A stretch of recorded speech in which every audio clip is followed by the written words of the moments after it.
My name is Brittany Riley. I'm the CEO and founder of Haven. We're a network of communities which offer fully licensed childcare as well as workspace and fitness for all the parents. So not just taking care of the babies, but their caretakers as well. What scares and excites me? What excites me generally is AI and how it's going to weave its way into everything we're doing. I think I see, even in our business, we've found some really interesting ways to help optimize and augment what we're doing. It's not in the room with the kids, that's for sure, but it is definitely helping the business in very big ways. What scares me though is, and I haven't heard anyone speak about this so much today, is kind of the impact that AI, its energy consumption, and kind of the ecosystems around its energy consumption and water consumption, kind of just how that's going to be dealt with. Right now, it looks like I think the U.S. is going to use more water just on AI in a year than Japan uses in all of its electricity. So that's 2030. They're expecting us to be powered basically all of Japan. So that definitely is something which hopefully is going to be addressed in the near term. Otherwise, I understand why people are looking at Mars. But yeah. Fair enough. Thank you. All right, Nelson Stacks. Many of you probably heard me earlier. I run a diagnostics company. We work with fuel, big ag, pharma, and the like. So what scares me and what excites me? I think a lot of people are just saying AI, it's scaring them, it's going to replace jobs. I've run a number of companies in the past. Entrepreneurs are pretty amazing. In your industries, right? If you could, because that's where your insights are. Let me give you a general, and then I'll go in the. Sure. In general, entrepreneurs find a way to take a problem and make a solution out of it. So, you just saw the owner of this house massaging chairs, jewel box cases for CDs. So there's always going to be opportunity for success in anything with foods, nutraceuticals, clothing, restaurants. What scares me more is the lack of funding for university programs, and that trickles down to graduate students. And the graduate students are the ones that do the research, the critical research for industries like mine and others, either biotech, things that require tens or hundreds of millions of dollars to actually generate a product. And so I think the ability to attack things like cancers and solar and chips, things that really start from the graduate level, whether it's MIT or other universities around, I think we'll see an impact probably 5 years from now, as we'll see the impact of the lack of funding from now for the next, let's say, 3 years. I think we'll see the impact of that hitting a few years after that, and I think it will hurt this country. And this isn't a political argument. I'm not political at all. I'm just saying I've started a number of companies from, here in Boston, from Harvard and MIT, and most of these technologies do start from the university level. Hi, I'm Carl Pro. I have ProChem. Give you a little quick my background, which talks about what I'm afraid of. I'm a retired Navy nuke. I'm a retired Westinghouse nuke. I built coal plants, gas turbine plants, and wind turbines. Never did a solar yet. But I also bought and sold electricity. The power grid sucks. It scares the hell out of me. And for instance, Southern California can't send power to Northern California. And you can't move this stuff around, and it's very difficult. So when I look for places, I look for brownfields where this stuff is at. The other thing that scares me is the U.S. education system. To be able to get an entry-level person to come in and go to work, one who has some kind of a job skill, but they have to be trainable and can pass a drug test. Very difficult. What I'm excited about is I'm in the environmental business now. There is so much waste out there, I could work forever. I got one site that has 10 years worth of tires sitting on it. But that's my excitement. Fair enough. Hi, I'm Kimberly Carney, founder of The Wires. We have Fastwire, Glosswire, and Pawwire, which I mentioned earlier. What excites me is innovation in AI and how it's empowering our brands to enhance their own AI and digital strategies, and that's going to continue with the whole theme of our platform of, improving product sales and enhancing conversion and profitability. What scares me is the brands. We have, over 1,000 brands, and some of them are still afraid to innovate. So what scares me for those brands, as the consumer now is ever changing, is if they don't adapt, then they will fall behind. Even the bigger brands, just as you really have to adapt and to whatever technology right now that works for your brand. But that personalized journey is so important right now, as we're seeing on our platform. Irina Meyer. So my company is Mama Lion Productions. It's a studio and also Media AI Fund. So what scares me and what excites me? Questions related to AI and media. So indeed, this is very, very important. The media is interacting with us, with how we behave towards other people around us in the family, in our small society, towards ourselves, towards other people, and what is in the media really important. And right now, what is in the mass production as media is no good. So it does not help us to be more whole as ourselves. It doesn't help us to solve our issues with our family members. It does not help to create good community between two communities, countries to countries conversations. And so what I want to do, what excites me, is that with AI right now, there is an ability of developing a very large number of projects that will be commercially successful. And we can know how they will be successful before the camera rolls on. So it's a very small investment, right? And we can have a tidal wave of the positive content. This was not possible 2 years ago. That was not possible. Right now, for example, the media fund, $40 million.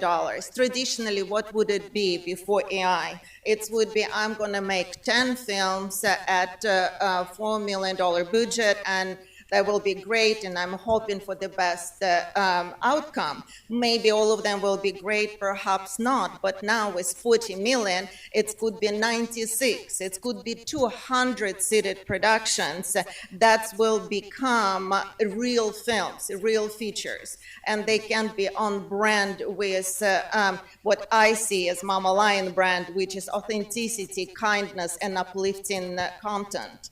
Right? And so now there is this possibility. Now, what scares me is that oftentimes, once again, in media, the tools being used to numb ourselves, to escape and to run to comfort. We're afraid to make the look into difficult piece of content. We would rather want to look at something that agrees with us. I'm very concerned about millennials and Gen Zs. Both of my children, one is in each category, and they're good kids. However, this desire for comfort and for avoiding anything difficult can be an issue. So AI, and especially in media, it's whatever we're going to make out of it. It can be absolutely amazing, and we can lift each other up, or we can just keep numb ourselves and consume this numbing, non-inspiring content. So that's my view. Fair enough. Okay. So very eclectic group, as usual. So you see the workplace today through your facilities. And by the way, I know you're also expanding.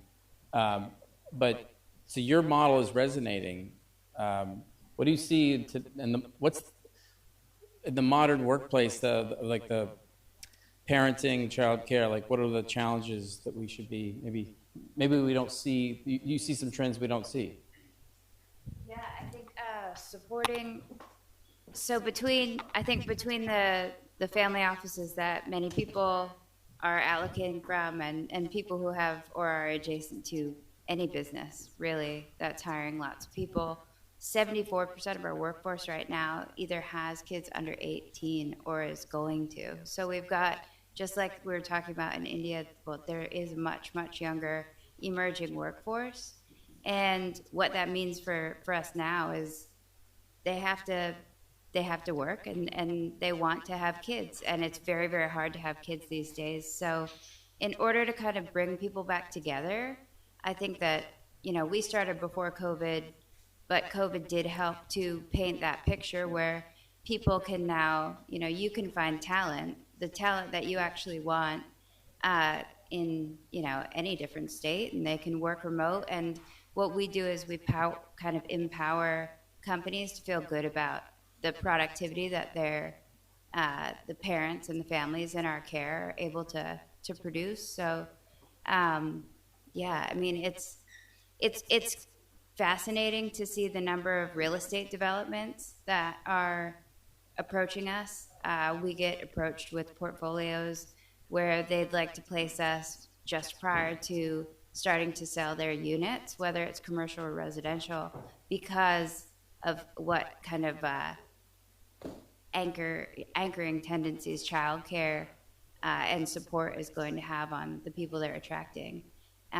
So yeah, I've found it fascinating. I think I love being able to do this because you see how people can choose quality of life and then actually live a quality life. And yeah, it's changing, that's for sure. People are, as much as we hear that lots of people are being brought back to the office, we do have a ton of coworkers from Amazon, from lots of these bigger companies, JP Morgan, that are sending some people back to the office, but parents are not the ones who are having to go back. So, fortunate. Gotcha. I might zigzag. Plus, I want to open it up if anybody has any questions. But I'm looking for just like we're looking for insights, like things that you all see from your industries that we don't know. Since you have the microphone, what do you think we should know about what's happening? Gosh, our insights, are all on, fashion product, beauty products, and so forth. But I think one of the biggest insights that I had most recently, and Mark and MJ, you were there, I pulled a conference together that brought in not only our brands, but major retailers, tech people. Damon John was my guest speaker. But one thing that I saw in that conference that very similar to this, but different in a sense that these people from my industry got behind me and the wires, and they gave up their day to come. And you guys were all collaborating within each other within the room, and everybody genuinely wanted to support and help each other in different ways. And there was no ask, there was no, but I really feel like that as long as we continue to collaborate and work as a community, because community is everything, even within our own apps, and even I think that was something that I thought was pretty powerful. I think maybe you could agree. Did you think that was pretty interesting how you were there the whole day? So it was just fascinating to me how my investors reached out to talk to you guys. We need to look for the lens of that. How can we all work together? We all come here with our own lens of how we can help ourselves. I think, Mark, you touched on it at the very beginning of the conference, how, to your point, Kimberly, how can we replicate that beautiful experience that happened at the Wires Connect? How can we all work together and find? And Jasmine touched upon it. Because we're also trying to do that 24/7, like when beyond these conferences. So community for sure. And basically you're coming from industry, but you've been creating a community through your own event system as we well. just started it, and I didn't know how it was going to go. It was either going to be fantastic or not, and it was fantastic. Yes. Fair enough. Okay. Who else? Just so community insight. I know you've talked about how AI is gonna. What about these commercials that are being done? Like the guy with. You guys see this commercial? The father. Well, I give it away already. Cop goes up to calls him son. Basically pulls you over. Like, why I pulled you over? Have you seen this commercial yet? It's completely AI driven. So I'm really bad at jokes, but basically it's like, was it, like the family I sort of got in the back seat and the trunk? Is it the fire I started? Did it? And then it was like, no, it's your birthday. Happy birthday, son.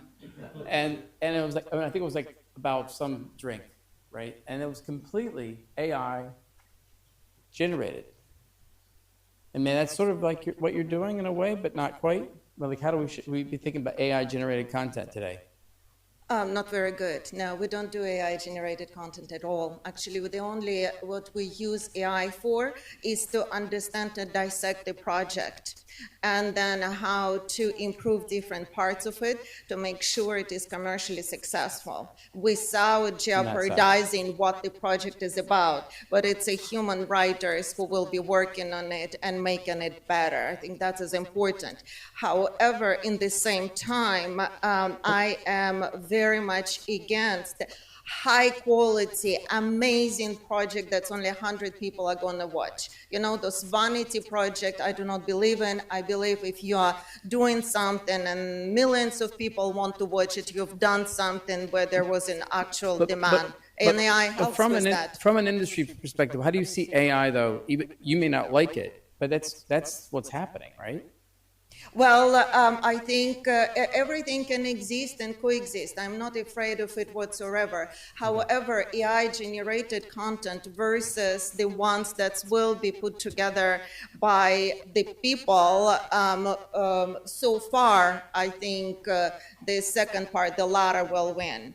However, it helps guide into the right direction, right. Building the narratives that people want to see, bring in the subjects which are needed, geographies you can go around, like in your film, it can be just a story of two sisters in a village in Guatemala, or maybe it is one of the sisters used to live in Los Angeles, maybe her father had an opportunity being in Paris. I mean, like those, that is gonna affect how well the film will perform, and we need the guidance for it, because without it, with a notepad, I will not be able to predict that. I will not be able to understand how many people I can reach. And if I'm doing something already, I think in media, whenever we use technology tools, we always need to see, are we helping to reach other people who want it? So that's the most important thing for me. By the way, I think we created something that the world wanted. We won the Sundance Audience Award,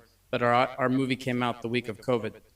And then how you market a movie and who's standing behind it or not standing behind it is a factor.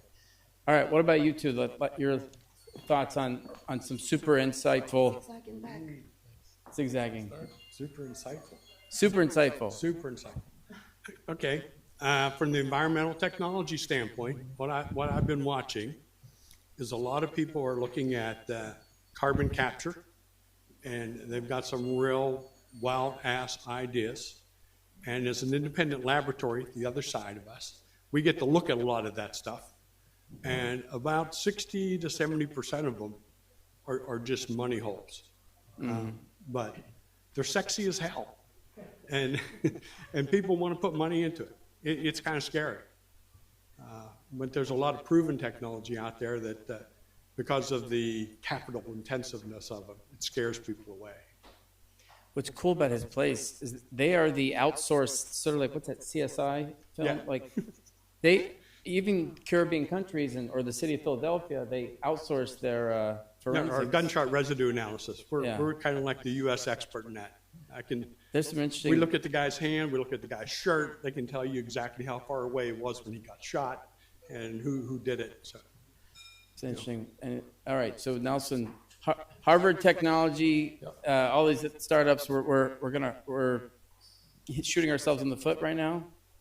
The way is that kind of like you said 30 years? Was that 3 years on purpose? No, it wasn't when the Trump administration's over, but it was just more of a.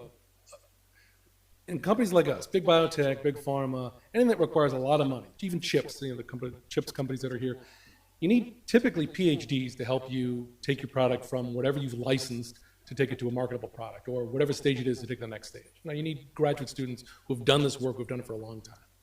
And without that help, it's going to be very difficult. That's just a thought. I mean, I think people in our industries that require high-skilled labor, it's going to be difficult because the schools are not bringing in this year's graduate students because they don't have the funding for it. So you're going to continue to see this kind of cascade effect. And just in terms of what excites me, or what positive thing that people that haven't seen, many of our customers are big pharma. We deal with the largest agricultural firm in the world. There are seeds and things that are going to be coming out in a few years' time that just they're controlling nature. You don't have to worry about whether it's going to rain. Doesn't matter whether it's sunny or the moon is out or the wind is blowing the pollen in the right direction. Do they need less water? They'll still need water, but you're not as reliant on nature to do things for you. So it's really unbelievable. In terms of medicine, we're working with big pharma, with a number of the GLP-1 companies. We don't really trust big pharma and big ag sometimes. Do you feel like that this is something we can trust? So what is the alternative? Right? As long as people get sick and die from disease, you need some kind of medicine. And I do trust big pharma. Not just because they're a customer, but I've grown up. I'm with I some guess of I don't those trust them to physicians. show us their best drugs on a timely basis, but I guess that's the different So why thing. would that be the case? Wouldn't they want to generate revenue as quickly as I possible? would think so, yes.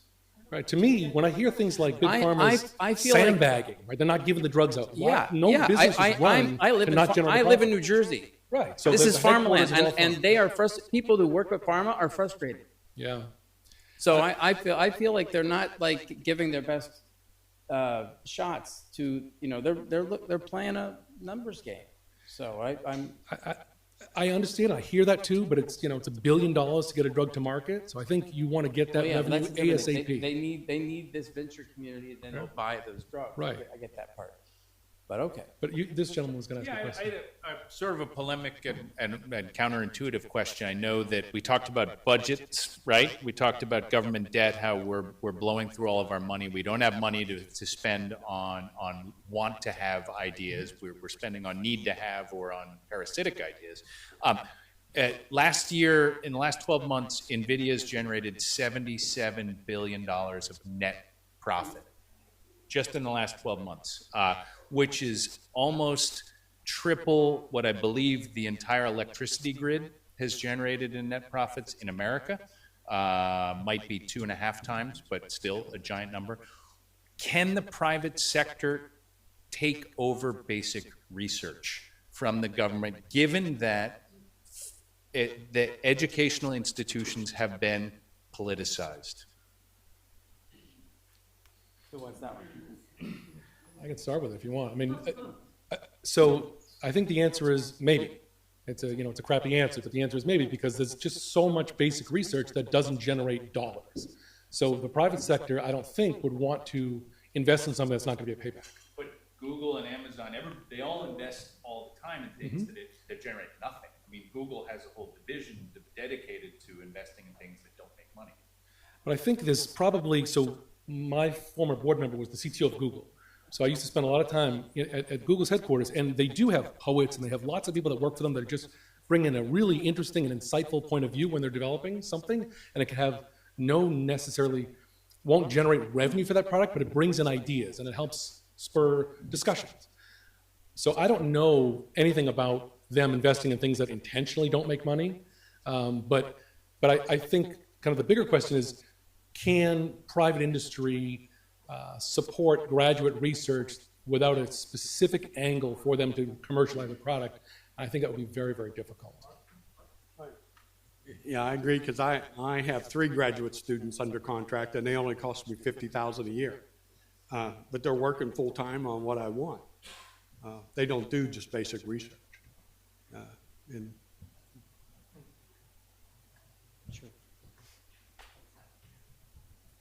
So I'm quite deep into AI.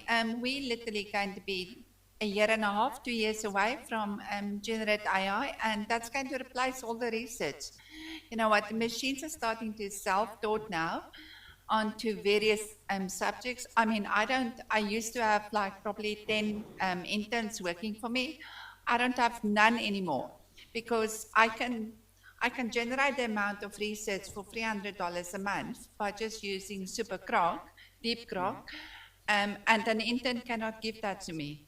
So I don't think the question is, will the private sector invest into, or the problem is in terms of research, because AI is going to replace all of that. I think the question is really, what is the next gen kids going to learn And what jobs is that going to be for them to actually stay ahead, and how do they interact that with AI?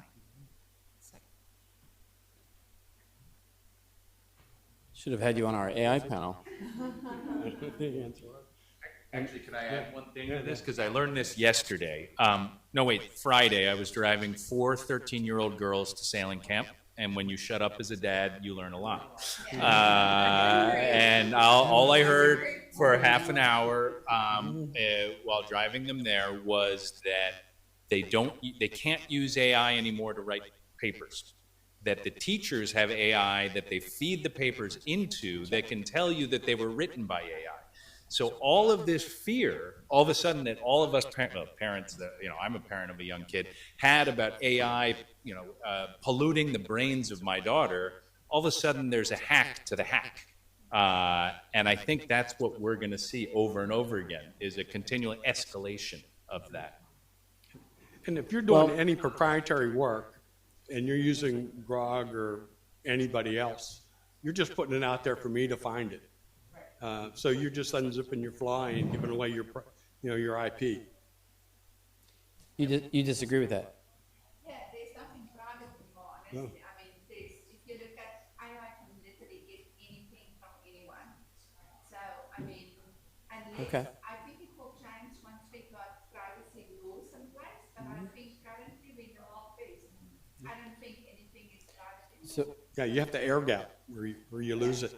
so look, we're going to move on to one last panel, which is important. So, which is how, back to that legacy that we're trying to do is to help each other. So we call it the optimizing philanthropy and impact. And next gen, we have a next gen joining the panel. So I want to thank our panelists to help discussing our industries. Come join our 361 firm community of investors and thought leaders. We have a lot of events created by the community as we collaborate on investments and philanthropic interests. Join us.